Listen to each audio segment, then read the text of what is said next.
Welcome to Famous When I'm Dead, a podcast where artists. Oh my gosh, sorry.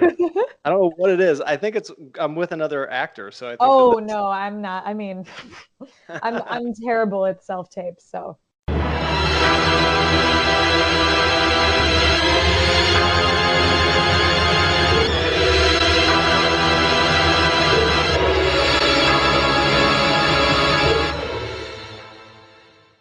Okay, welcome to Famous When I'm Dead. I'm your host, Sam King Davis, and this is an artist interview series where creators share with you the tools so you can thrive while you're still alive. This is a special episode. Recently, this last year, I was diagnosed with ADHD. I'm also a recovered alcoholic, and I usually don't lead with those labels, but for the purposes of this episode, I want to do that to raise awareness about neurodiversity and creativity. And today we have a very special guest, actor. Um, Hi there. just general artist. You do voice recording, and we'll let you introduce yourself a little bit more. But we're here and honored to have Sarah Gise. Hello, thanks for having Yeah, me. yeah. So welcome. So, do you want to introduce yourself a bit more? Sure. Yeah, I'm Sarah Gise. I'm in Chicago. I am an actor, among many other things, as most of us are, especially in Chicago, it feels like. I'm originally from San Antonio, Texas, and I am the host and producer of the ADHD Artist Podcast. Yeah. And in addition to that, I do coaching for a company called Effective Artistry. Oh. So that's executive functioning coaching. Oh, wow. That's For great. people specifically who are neurodivergent, consider themselves neurodivergent and or creative. That's what we like to say. Is it like specifically for neurodiversity and creativity, or is there any other kind of bounds there? Sure. Yeah. I mean, we say like neurodiversity, like and or creativity, but really anyone can benefit from executive functioning coaching because it's more about just taking what's in your head and putting it into action. So a lot of us who have ADHD, especially, that's the issue. It's not that we want it more. It's not, it's not like I don't want to do my homework. It's not like I don't want to do the dishes. It's just that it takes so much more effort and energy than I have. And so my job as a coach becomes like, okay, so let's break all that down and find out like what's standing in the way and how can we lower the cost, so to speak. Okay. Yeah. The consequences, lower the consequences. Sure. Yeah. I mean, it can, and cost is like such a weird term because like I think about it as like resources, right? Like, so like time, energy, money, sometimes whatever that may be. And it's like, like I can want to do the dishes so badly, cause I don't want to piss off my boyfriend. And like, there's just so many reasons why I want to do it, but it's like getting to it that is so difficult. And so it's there are strategies. intention deficit. Yeah. Yeah. There you go. So, so that's kind of who I am. That's my dog. He's chiming in. You'll hear my cat very, very soon, I'm sure. So just to kind of recap that, and I want to clarify something for the guest or people who are confused about ADHD because there's still a ton of confusion and misinformation. And I don't know if you can hear the dog, but I can definitely hear him. So yeah, just to clarify, so you have a great podcast. You're interviewing creatives who have ADHD or neurodiversity, and you're doing coaching now, which I didn't know you were doing coaching. But to clarify, ADHD is kind of a term that is somewhat familiar, like people know the term, but there's a few doctors that are actually trying to rename it. Like one of the main ones is executive function disorder. So just for the people who aren't completely aware, inattention deficit's probably more accurate, or executive functioning disorder is more of an accurate term as to what's actually happening in an ADHD person's brain. It's not necessarily, you know, that's the most frustrating thing about it, is that we have intentions and then, you know, we just can't ever seem to follow through with them. But so can we back up a little bit and talk like what happened before that? Like what kind of led you, I mean, into acting, and then when did you discover that you had ADHD? Yeah. So I was diagnosed when I was young, so like 8 years old. Oh. Yeah, and I was put on medication and did that for years. And what's kind of funny is I started performing around that age, maybe a little bit younger. And there's something that I think happens as a performer when you're on stage live in front of an audience that like you just got all cylinders firing, right? It's like I always say it makes me feel alive to be performing, and especially in front of a live audience. Um, and and as far as acting, like my main passion when I was young was singing. But then I started like going into musical theater and realized like I don't really want to be competitive with my voice. I'd rather just sing in the shower and then be competitive with acting and deep diving into characters and telling stories. So yeah, long story short, that's kind of how it all started. I got the bug very young. So did you start taking medication at a young age? Yeah, so I was put on Ritalin, and then I tried different ones along the way. Right now, I'm actually not on any sort of medication, but it kind of depends on like the point in my life. Sometimes things just get too overwhelming, and I'm like, okay, let's explore this again. And I've tried them all. You know, Adderall had some issues with. Just because, and I get so hesitant talking about this, but like there can be some like addictive qualities to Adderall, you know, anything that's a stimulant. So I had some issues, especially in college, of like almost getting to the point where I was abusing it. And so I had to kind of stop that altogether and then go a few years without it. And then after a while, kind of come back to it and be like, okay, so now we're in a different place. So yeah, did that answer your question? Yeah. I guess I'm wondering if you could explain to the guests or people who might not completely get that, because that's another point of confusion, just about how it's like the theory of how medication is supposed to work and kind of how that functions in an ADHD brain as opposed to a regular, quote unquote, regular brain. Sure. Yeah, and I will say that I am no expert on this. So like the way that I explain it may be even more confusing and so I don't want to claim to be an expert, because if you're interested in ADHD, like you should definitely like check out some resources online, like Attitude Magazine and Russell Barkley. And I mean, I could name like a million. How to ADHD is like the best place to start, I think. Yeah, she's great. Yeah. Yeah. So, but yeah, in terms of medication, I mean, some of the symptoms of ADHD are like hyperactivity, inattentiveness, and you know, emotional dysregulation. Like there's some certain symptoms that are pretty common with ADHD, and so stimulants, which is Ritalin, Adderall, Vyvanse, like there's a bunch more nowadays. In the way that I understand it is it kind of helps you focus in on one thing, which can be tricky because how do I say this?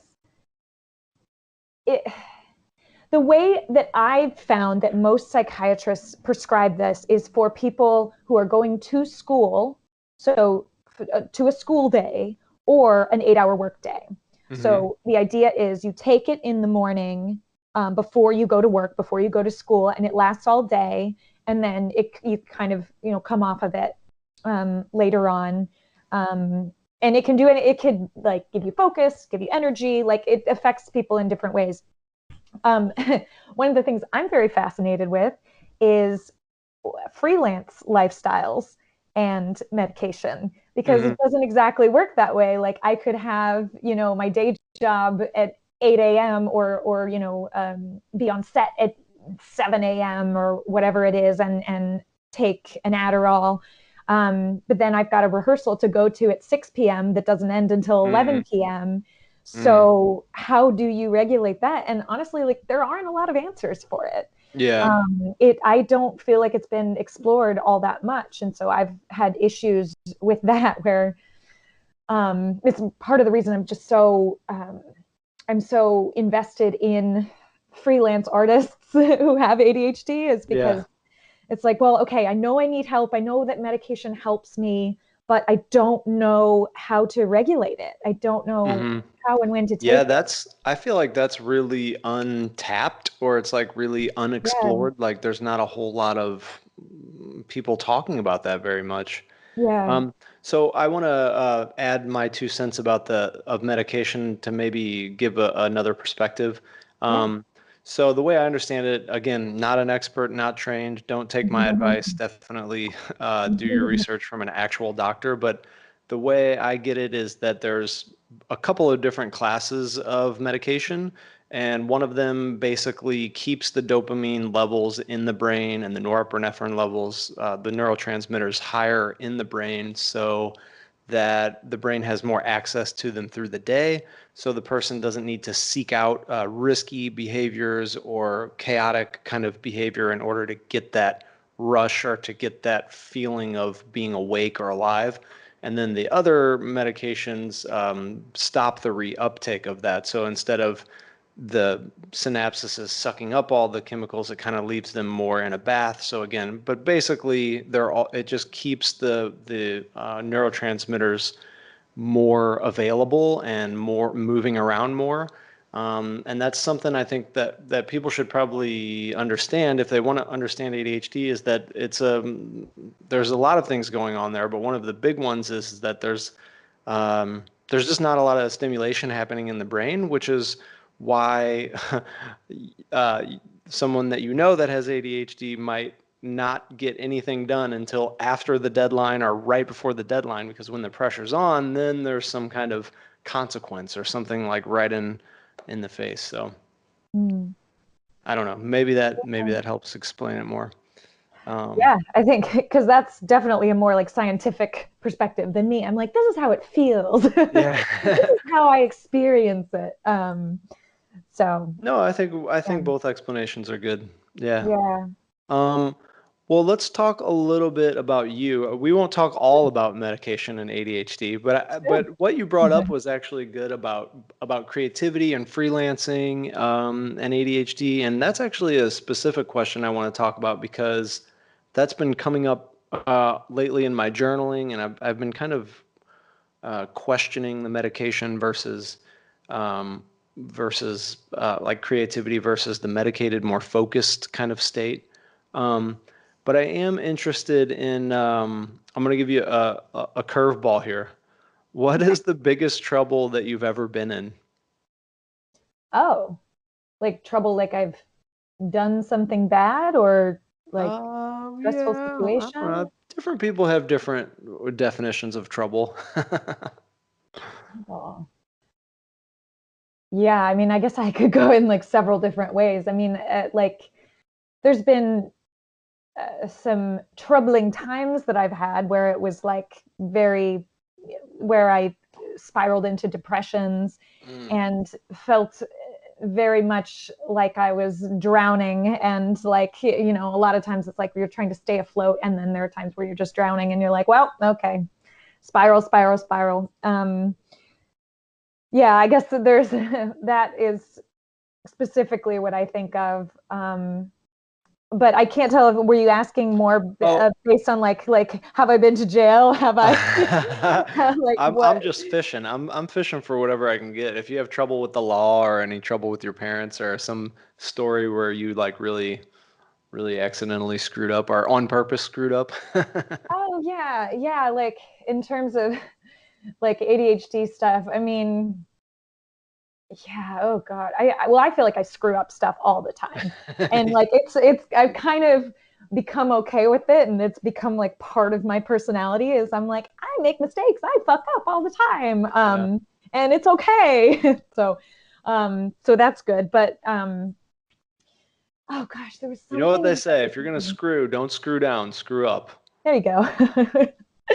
Yeah, oh, there was something the other day that I screwed up and I can't remember it anymore. Something with my boyfriend. It was very small, but like it's just kind of misplacing things, not showing up to an appointment.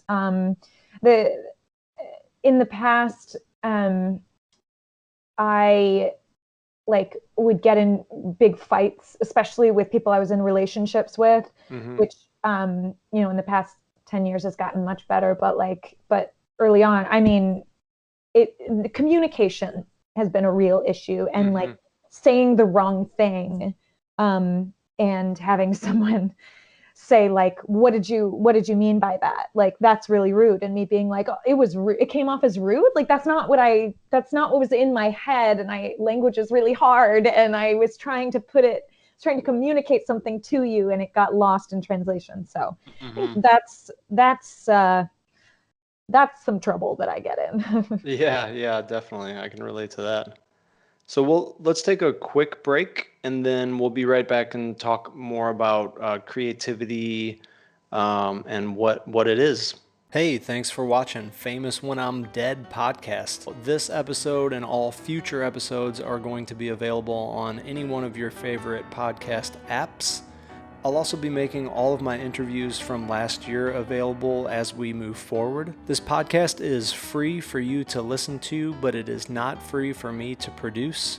Currently, it's about $140 a month to produce this podcast, and I hope I can keep my video editor. So I want to give a shout out to the patrons, Tom Lambert and Lynn Davis at the $10 level, Chance McGee at the $5 level. You can find him on Instagram at Chance McGee Kunst. If you are still listening at this point, chances are that you do get value out of this podcast.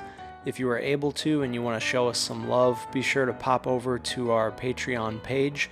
It's Patreon, patreon.com/famous when I'm dead.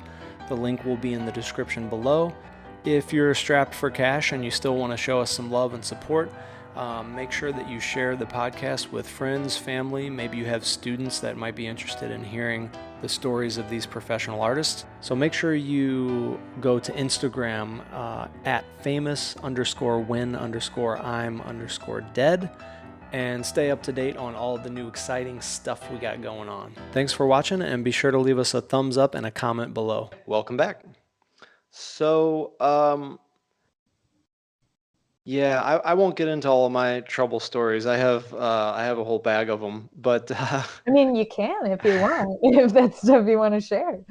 I won't go into that, but definitely that kind of daily screwing up thing, I think, is probably the most frustrating thing about ADHD. I really don't even like calling it ADHD, to be honest. I read a book called The Hunter in a Farmer Society, The Hunter in the Farmer Society. And the thesis of the book was basically that, ADHD people they should be called hunter brains instead of like farmer brains, because like that's how the brain is geared.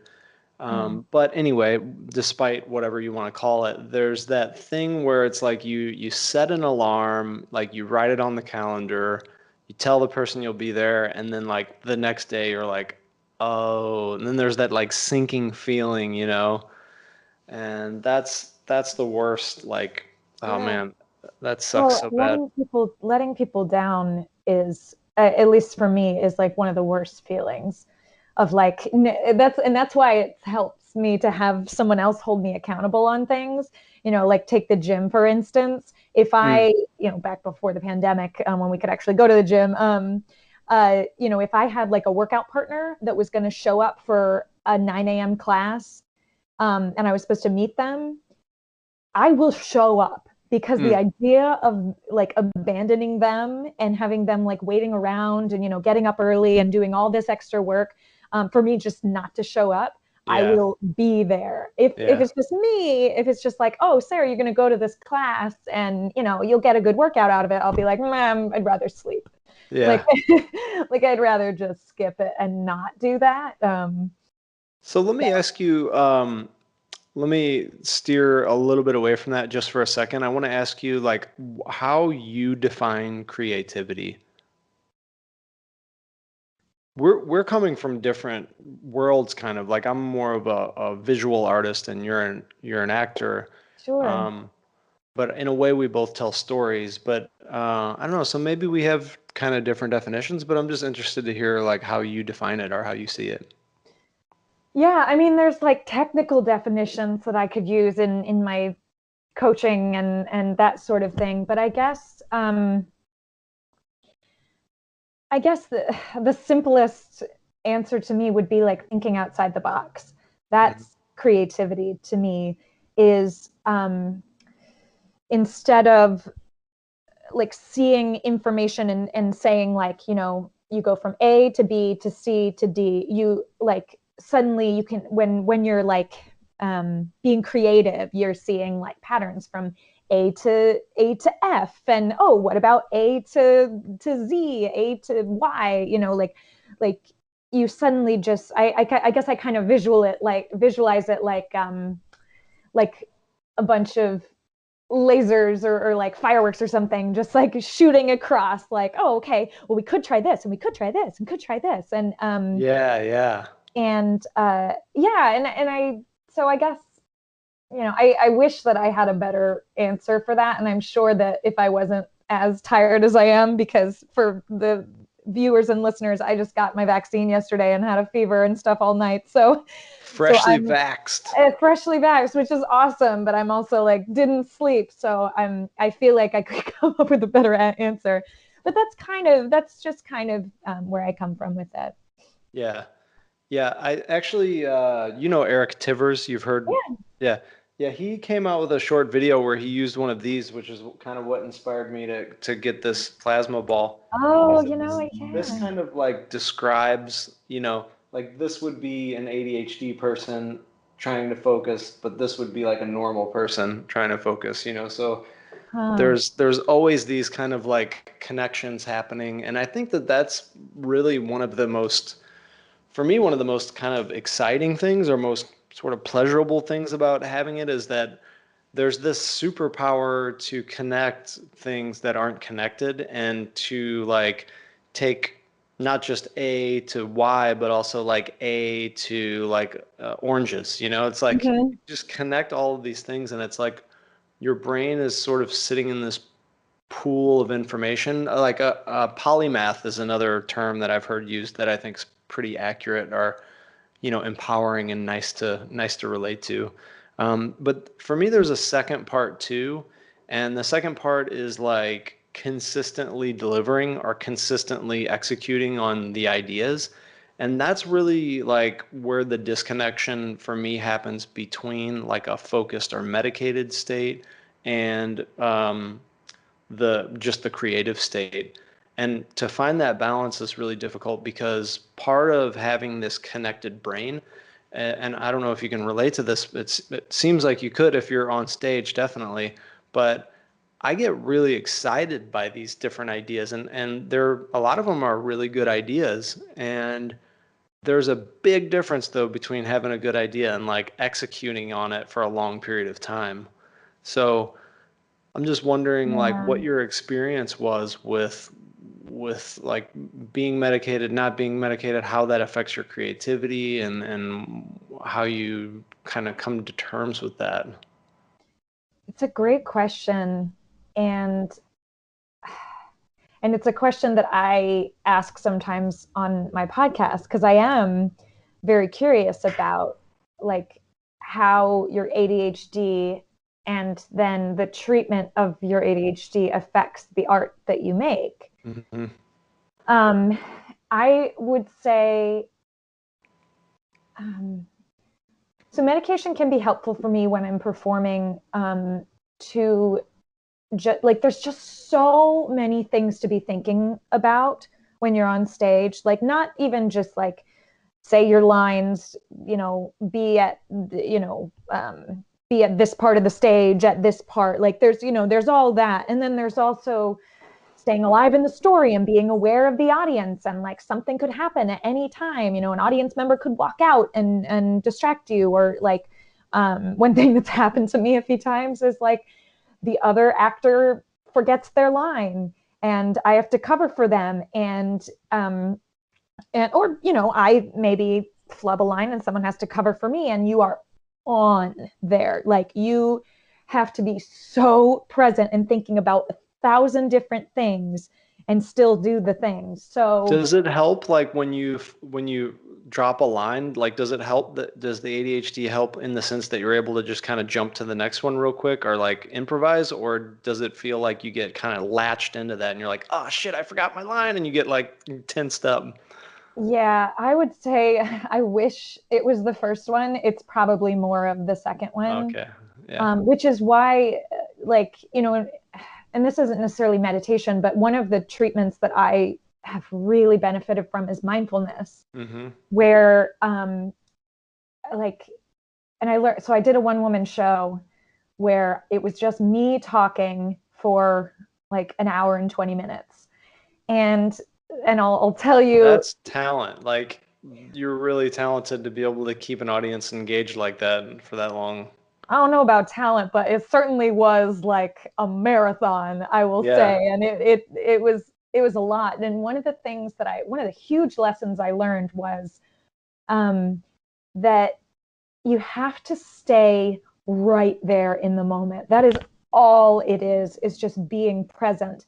Because what I would find is that I would be saying a line, I'd be playing a character, and in this play I'm talking directly to the audience, so I'm making eye contact with the audience, and if in that next moment I'm thinking about like the way I said it, like, oh, I probably could have said that better and didn't really feel disconnected, or like, oh, I didn't really get the, did I communicate that right to the audience, whatever. If I'm stuck there, I realize that I'm doing that while literally talking. I am Mm. saying my next lines and thinking about that thing. And that doesn't work because then you're on autopilot and you're not in the present. Mm. So it was really difficult to do, but I've gotten myself to the point where you're on stage, you have a moment, it happens, you clock that it happens, and then you move on. Just get the fuck out of there and move on to the next moment because you have to. Yeah, and I would assume that one tool, I mean, one tool that I use, let's say, is that because I do live caricatures, or I did before COVID ended that, Yeah. but like I use a marker, so I'll make a mistake, and it's like, well, I know that the client or the customer won't notice, but I notice.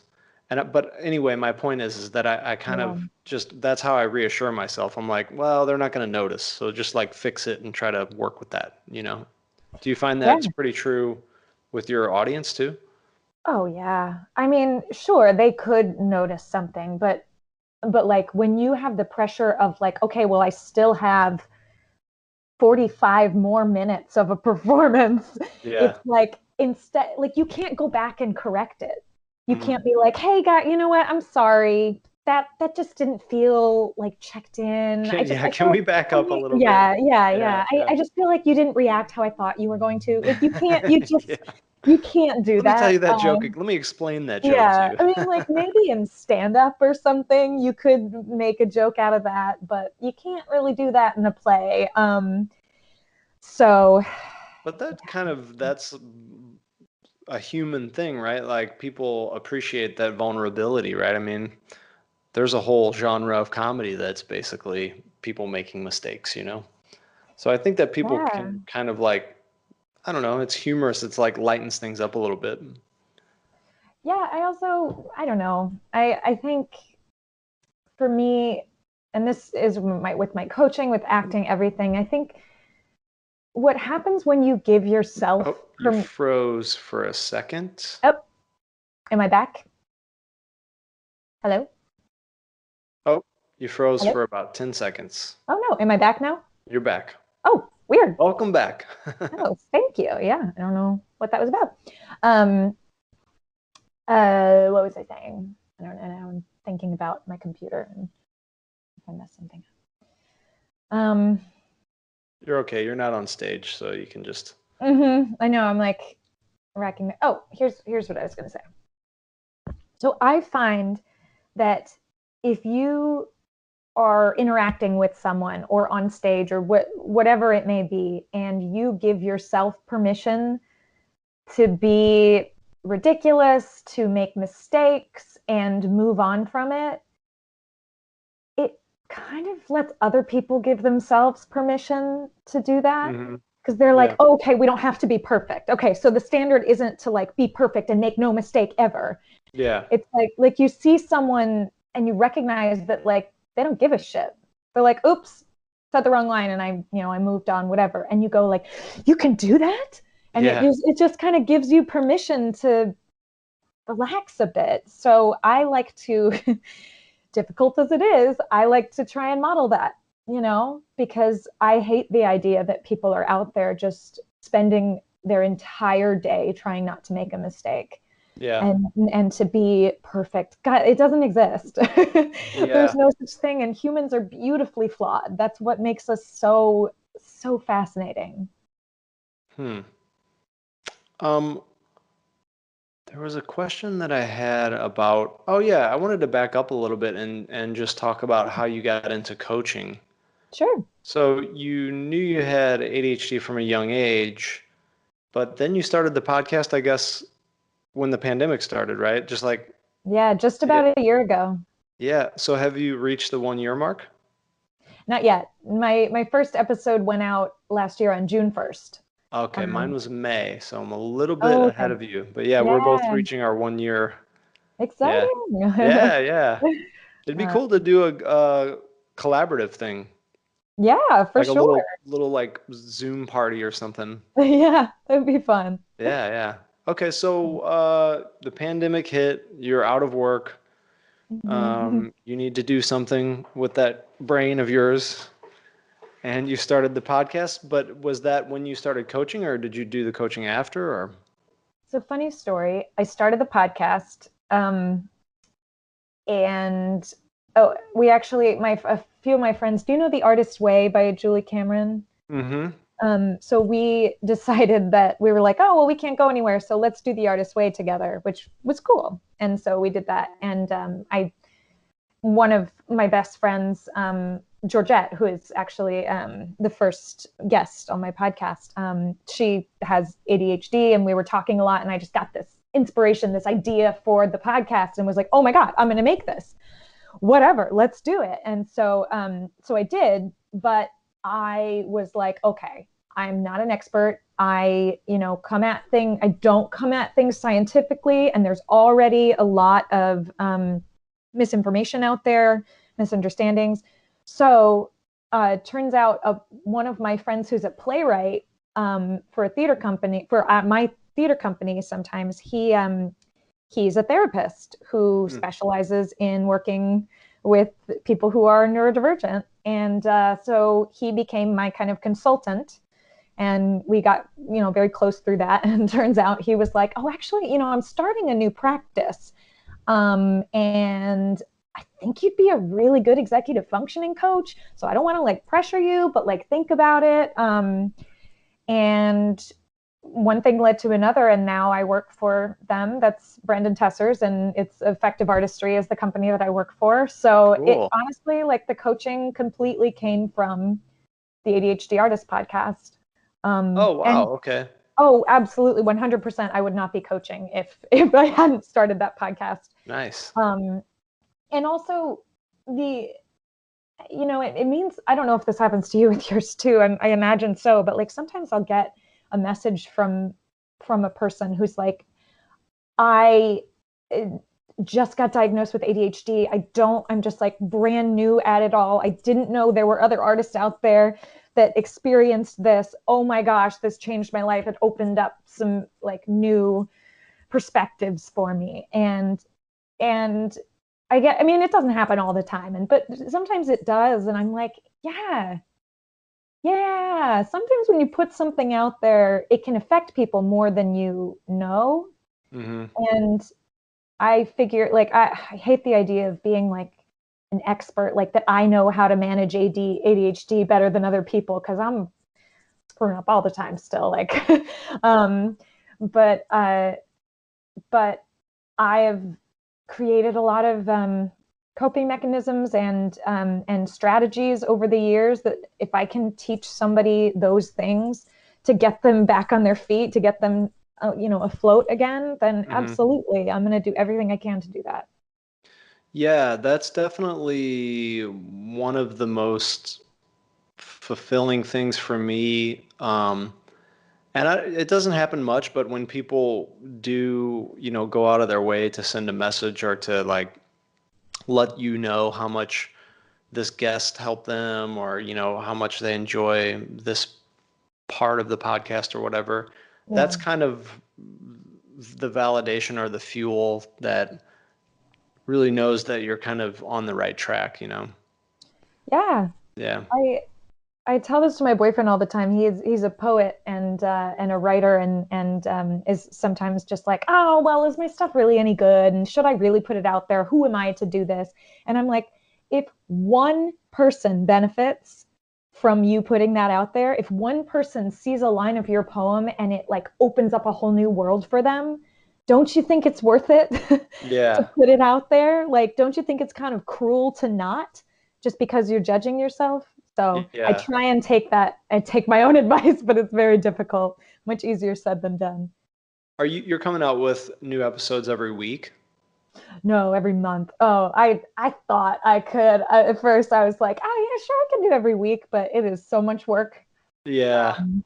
Yeah, I'm doing one a week now, and I'm thinking of going down to one every 2 weeks. Yeah. And then like one video that's just geared toward some kind of art rant or some kind of wisdom or tools that I can share.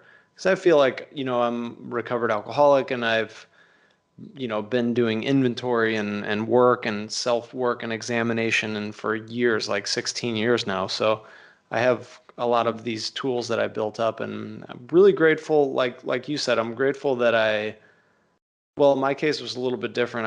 I just started medication at 36, and I learned these tools up until now, so now I'm able to apply the same tools. But yeah, I just totally lost track of where I was going with that. Oh, ADHD? yeah. I want to let's see if I have it here. No, okay, it's over on my bookshelf, but I talk about this so much. I promise that she doesn't endorse me, but Julia Cameron co-wrote a book. I think the guy's name is John Ryan or Brian something, but the book is called Money Drunk, Money Sober. Oh, I don't know this one. Yeah, I would highly recommend that to anybody who experiences money issues, or at the end of the month or at the end of the week doesn't know where their money went, because she really talks about the emotional aspect of it, and I've read a lot of money books, and they're all like, oh, well, I'm going to show you how to get rich, or let me show you how to do this, but she really gets to the roots of it. And it's like a workbook. Like half of it is a workbook, half of it is reading. So it's been really effective. I mean, that's really changed my financial life permanently. Oh, that's so awesome. Yeah, money is a tough thing. I mean, for a lot of artists in general, let alone it's just even more extreme for people with ADHD. I got super lucky because there was this place, and it doesn't exist anymore, and I'm so sad. But I guess State Farm funded this like coffee shop / financial like free financial coaching kind of Wow. place. It was called Next Door Chicago. And oh my gosh, it changed my whole life. And there was this guy, John Supple, who I worked with. He was my coach. And I don't know where he's working now, but everybody should track him down because he's amazing. But it helped me so much just to sit with someone and have them explain things to me while I cried. Yeah. Just like, okay, well, I checked my credit score and it's really scary and I don't understand what all this debt is. And then when somebody just kind of walks you through it, it's like, okay, I get it now. Yeah. Yeah, because I think the biggest anxiety trigger there is that you don't know. Like, because even if you know how broke you are, it's at least good to know like how broke you are, in what way that you're broke, and like that there is this kind of way out of that. Um, Yeah. I think that money is a funny thing because, especially for creative people or neurodiverse people or people who have anxiety or whatever, um, it's a hard thing to deal with because there's so much emotion attached to it. But the thing is there's really not emotion attached to it. We just attach emotion to it. So it becomes this like supercharged thing when in reality, like when you just look at the money, it's just a number, like it's Mm-hmm. very objective, easy to track, And I think that's like the first step. And I probably sound like a broken record. I say this all the time, but like if you don't know, if you can't tell me in 5 minutes like how much you spent on groceries like 6 months ago, then you're already behind. Like you gotta track your money in order to like know. If you don't know like what is going on with your finances, then how do you expect to make a plan or make a strategy for your future? So it's just I think for me like the first and the biggest step has just been about like raising my consciousness about you know where the money's at, how much I'm spending on this and that. And then, the cool thing about that is you can move around. Like if you want to spend $100 on Starbucks a month, that's fine, but you might have to take that away from something else that you're spending money on kind of Mm-hmm. unconsciously. Yeah. And then you don't have to feel guilty about it. You can just enjoy it. Yeah, it's one of those things where the first step should always be to look at what there is instead of trying to change something immediately. Hmm. Like, okay, I'm going to start spending less or I'm going to, try and make more. It's like, okay, hold on. Let's look at our Yeah, bank statement and notice how much is going out and sit down with a nice cup of coffee with a friend, and light a candle, whatever you need to do to relax, yeah, and just kind of go through and be like, oh, that's interesting. Okay, yeah, I spent this much on movie tickets. I went on a bit of a shopping spree binge, and I spent $200 at Amazon. Oh no, and yeah, so you can just like see that and without judging it and like write it exactly. I'm so down. glad you said that without Yeah, judgment. Yeah. yeah. Because otherwise, I mean, you're just going to get in your own way. Because, I'm sure that everybody will understand this. Like, it's so much easier to just ignore how much you're spending, to just be like, here, put it on the credit card. Don't show me how much it is. Just Yeah. put it on there. And la la la. I'm not looking at it. I'm not thinking about it. Yeah, that's a thing that I think ADHD people have an issue with, and probably creative people too, whatever the label is. Like, there is an issue of um, just spending the money. I just totally lost my train of thought. It's because we're talking about money. Money is Yeah, there's a yeah. lot. It's it's totally gone. I don't know what happened to I'm sure it'll come back. I always that. like to say it's probably profound and life changing, and it's out there in the ether somewhere. Yeah, So, someone's gonna pick it up somewhere else. Yeah. yeah. Yeah. So that's been a huge change for me is just keeping track of it. Oh yeah, that's what I was going to say. For someone who's neurodiverse or whatever, it's more difficult to actually sit down. For me, my experience with it is like the anxiety comes. I don't know. I'm confused. I just think that like making more money is going to be the solution. So Mhm. then I do that, and I can find ways to make money pretty well. So I'll do that, and then I'll make money. But then that anxiety is still there, kind of running it. And I just recently had the experience with COVID where it was like all right, you need to sit down and figure out like what you're going to do because you don't have this job anymore and you need to find something else. Mhm. And so instead of like racing toward another job or trying to find money somewhere, I looked at all the finances, I figured out all the expenses, figured out how long that's going to last, figured out how much extra I have, how much I want to spend on this course, blah, blah, blah. And then I just made a plan and like I actually spent about a week like figuring it out, and journaling and talking to people and getting some other advice, which was super helpful. Um, so yeah, I mean, I would definitely, that's another great thing. I mean, I'm sure you probably coach people about that all the time. Just pause, Yep. sleep on it, let the anxiety go away for a second, figure things out, and then you can move forward. Absolutely. I always say too, like find someone to help. Like find and it doesn't have to be a financial coach. It could be just like a friend and you're Mm, like, can you just sit here with me while I like tally up a couple things? mm, Um, God, in the freelance world, oh, like the jobs, I mean, especially during the pandemic, man, it's like not only do you have to track how much you're spending, but then you have to track how much you're making. And when someone asks, like, okay, well, how much income do you make? I can't give a straight answer to that because mm, it changes month to month. So I like kind of average it out to a year, but like sometimes I have a great year. It's like holy moly, like I booked a big voiceover commercial, whatever. This next year it's really terrible, and mm. so that can be really frustrating. But just getting somebody else and being like, can we just make this a social thing? Yeah. It really has helped me. Yeah, and the rule, one thing too is like the rule of if I spend over this much, or if I want to spend over this much on something I don't need, then I have to like put that down and then talk to my money buddy about it. Yeah. Because that's one of the things that helped. Like when I wanted to go on a big vacation or something, I would say, okay, I need to make an appointment with you. Let's meet in a couple or a week or so. And then I would have to like make a budget. And then when I brought it to her, I was like, okay, here's my budget. And she's like, all right, well, it looks like you can afford it.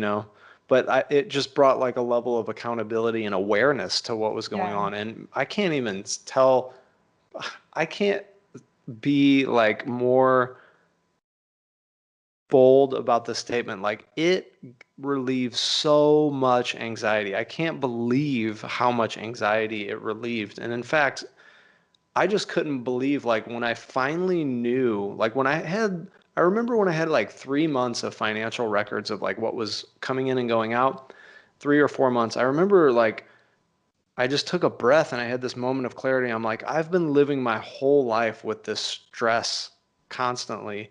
And now like the financial stress is gone. And that was huge. Yeah. So just from tracking my money, just from like being a little more responsible with it and giving it the time that it deserved. Yeah. Oof. I am certainly not in the place that you are with it. Like I mean, that sounds very nice. I would love to get to the point where I'm like, yeah, this is great. And just Um, make an appointment with me for financial coaching, and there you 999-667. No. go. Yeah. Well, I was going to say for tracking, I assume you've heard of Mint, this like the app called Mint. Yeah, yeah, I've heard of it. Yeah. Yeah, so I guess it's like there's a bunch of different apps out there that can help you like track your finances that will like track it for you. They can be helpful. They can maybe not be helpful. Like for me, I tried to use them and it wasn't working as well, so I just ended up like checking my bank statements. But Hmm. I know a lot of people who have benefited from Mint because it kind of holds you accountable, and Mm, it'll like send you a message if you spend over your limit for this amount if, I for this see. month. Yeah. So that's just, it doesn't work for everyone, but it can work for some people, and it's really Yeah, I helpful. suppose you could probably set limits and stuff. I use an app called Spending Tracker, and I've been using that for a while now. I might change, but it's just really simple, like money in, money out. You can export the information. And I just got Mhm. into the habit, like I would run kind of away from the register quickly, especially if I had a line behind me. And then I just got to this point where I'm like, fuck it, I don't care what they think. Like I'm gonna spend the 30 seconds it takes me to do this. And Mhm. even now, sometimes when I do it, I'm like, oh, they probably think I'm sending a text to somebody and not letting them move ahead in line. But, Yeah. nobody's ever said anything to me, and I have records of all my money. There you So go. why don't we take another quick break, and when we come back, we'll talk a little more about money and a little bit more about something you really don't want to miss. Have you heard of Drawsome.com? Of course you haven't, because it hasn't officially launched yet. But I have talked to Manny Abatizian, the founder, about it in detail, and it's gonna be awesome. The Drawsome app is an exciting new platform that's coming soon for artists and art lovers that is going to change the game. It's a creative social marketplace where artists can post their artwork, receive commissions, and even turn each post into a print-on-demand product that's drop-shipped directly to your customers. That means people can choose if they want your design on a print, mug, t-shirt, whatever, and you don't have to deal with the printing or shipping. You want some of that, don't you? Hop on over to drawsome.com, that's DRAWSOME.com, and sign up to be the first to receive updates and news as soon as it's launched in iOS, Android, and web. Okay, welcome back. So, I just want to say one more real quick thing about money, or just give a quick recommendation for artists and creatives and designers and freelancers. Um, Check out The Future on YouTube. You can go to the website too. It's spelled just like that, The Future, without the E at the end. And there's a guy, Chris Do, and he's like a creative entrepreneur empowerment guy. He's actually, a successful designer, but his whole thing now with this new business, The Future, is teaching a billion people like how to be self-sufficient with their creative life and their entrepreneurship. And the reason I thought of that is because I saw one of his videos lately, and he showed a sheet that he basically took you through the process of when he first started charging clients up into the way he does it now. But one of his first sheets was basically an itemized list of his expenses, and then like the percentage on top of that he charges his clients.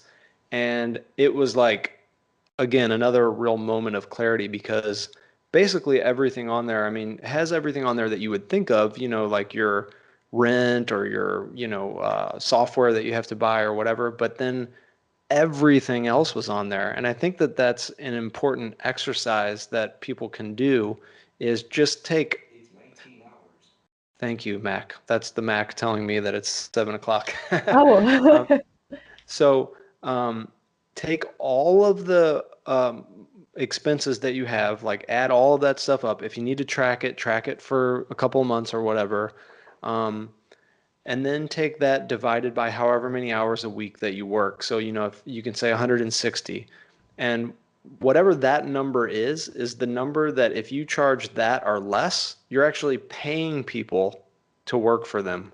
You're not making, Mhm. and I think that like that's one thing that a lot of people, at least starting out, don't think about, is that not only all of that stuff in your expenses, but that's not even including like your savings or for an emergency or a new computer that you're going to need to buy in a few years or whatever. So I would just encourage people to do that. Big Yeah, help. Yeah.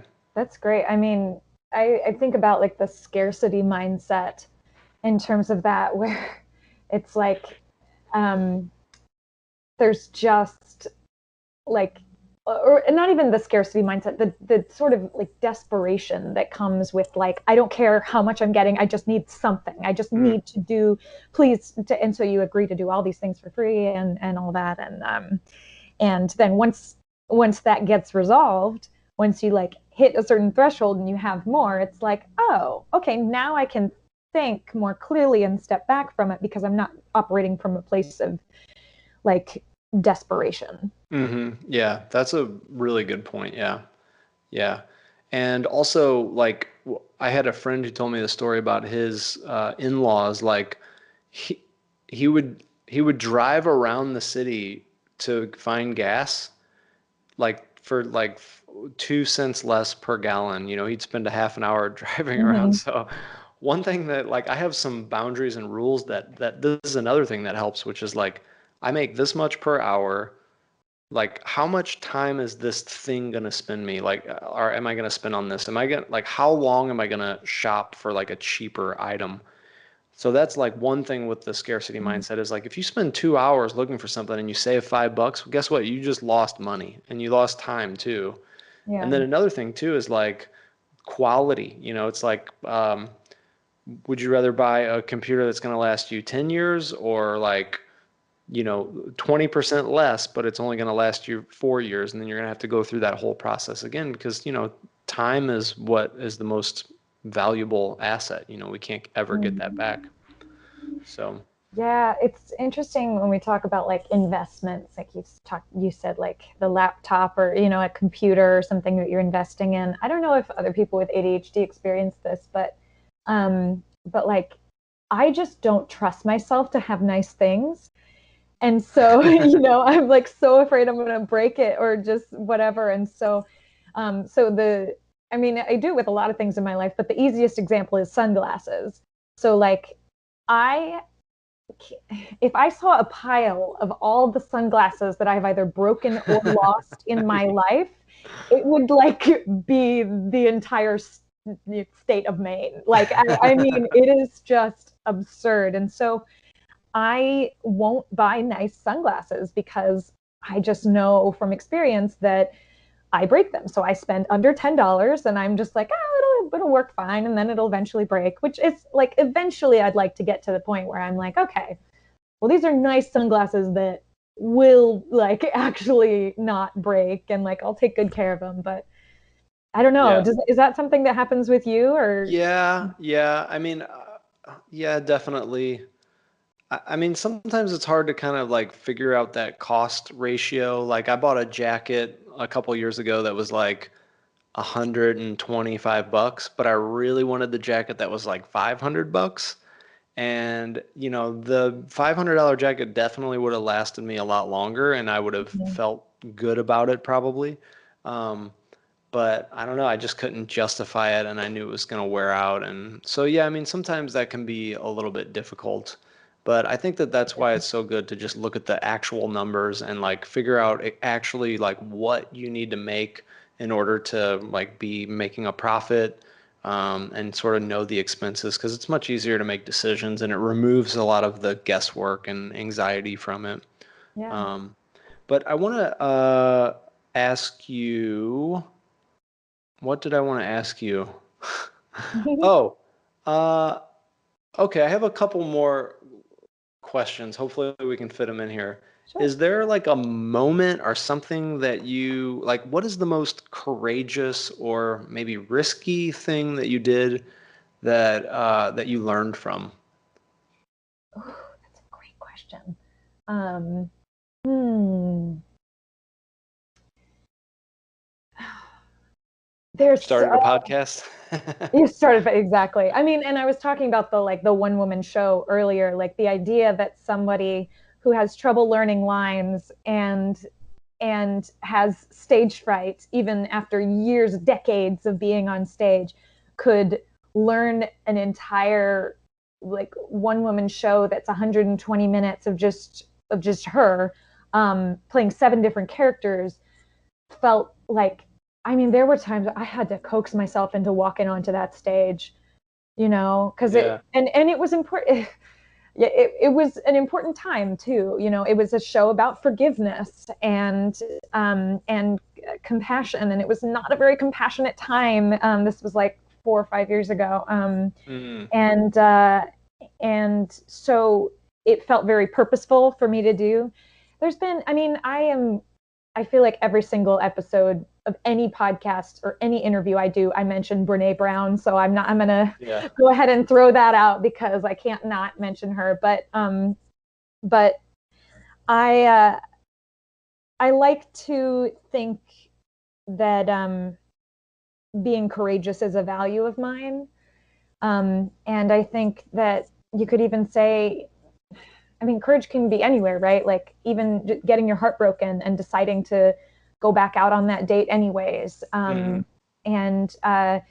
like spending time with a family member who's chronically ill, knowing that they could leave, like that they could just be gone one of these days. And like, those are such moments of courage. But then there's also like one time I jumped out of a plane, I went skydiving, and I learned a lot from that experience too, which was not all that much, except that I always thought it was going to be more like a drop in my stomach, and it was more like a rush of air.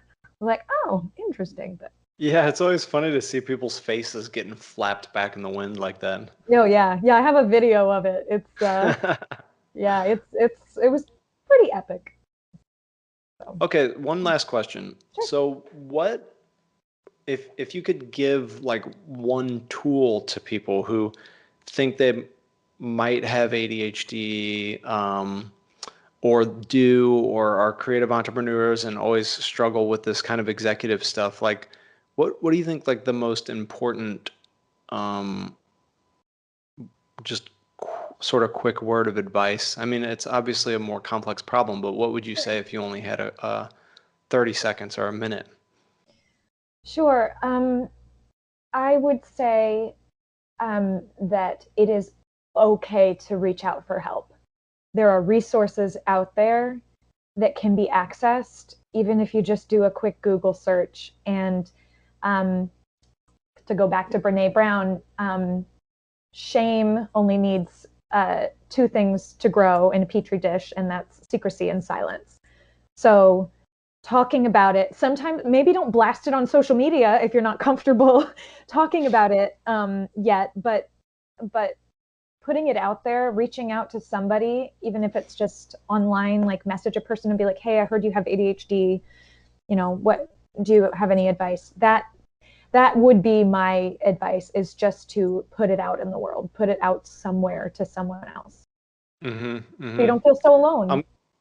I'm glad that you mentioned shame too, because I think that that's really what stops people up from healing. I think that shame, not just with ADHD, but in so many situations, it's like to be able to look at yourself without judgment. And that's a complex thing. People that have like CPTSD or PTSD have a problem with that. People that have ADHD, sometimes those things overlap.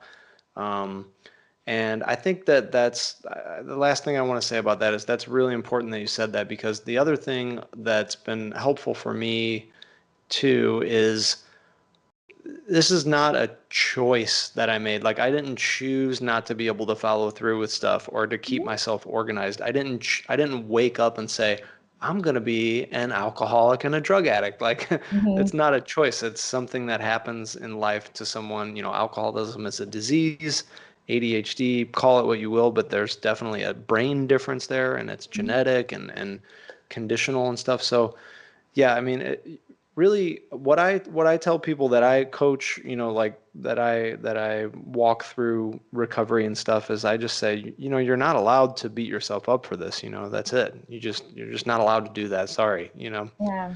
And you have, like, if someone has a relapse or something, I just say you have one day. Like you can feel bad about this for one day, and then tomorrow we're starting over. Yeah. It's helpful too to look at it as a superpower. I think sometimes I always bring up the X-Men, where like it seems like it's such a burden to have these powers to be able to do this thing. Yeah. because you touch someone and they they melt or they die, and you're like, oh my gosh, what is wrong with me? I'm broken. But then they go to this school and they get all these tools and resources and then can use it for good, and then they're this like superhero kind of thing. So go back, watch the X-Men films or read the comics, because I like to think about it like that. So where can people find you? Like you have the awesome podcast, which is available on also Apple as well? Yep. Apple, Oh, nice. So it's Stitcher, Spotify, anywhere you can find podcasts. and it's the ADHD Artist Podcast. Exactly. Awesome. We'll talk about getting a network going soon. And what else? Where else can people find you? So my theater company here in Chicago, which is doing a bunch of virtual stuff now, is called Interrobang Theater Project. So you can look that up. It's just interrobangtheaterproject.org. Theater spelled with an R-E. So you can find me there. I think I have a website out there for me as an actor and a voice artist and all that. Yeah. And I'm on social media, so I would say I'm more active on my ADHD artist accounts. And do you do coaching online too? Yeah, we pretty much only do virtual right now, which actually works pretty well because it actually, like, we can even just go through a to-do list together, and they can like share their screen on Zoom, and we can just walk through it. Oh, cool! Nice. Yeah. Cool. Yeah, and then Effective Artistry is that company that I work with. Is it just effectiveartistry.com? Yep, effectiveartistry.com, and that's effective, so EFF, ECTIV. And yeah, lots to come with that. There's awesome. there's like creativity workshops we're gonna have, and there's coaching and social skills groups and. Oh, that's great. Yeah, it's gonna be a lot of fun. It's a lot of work. Awesome. Well, thanks for joining me on the podcast. Of course, thanks for having me. I'm glad you got vaxxed up and out of your closet and you got in the daylight. Yeah. Oh yeah, absolutely. Yeah, hopefully the fever's gone. So. Okay, cool. So thanks for tuning in, and we'll see you next week.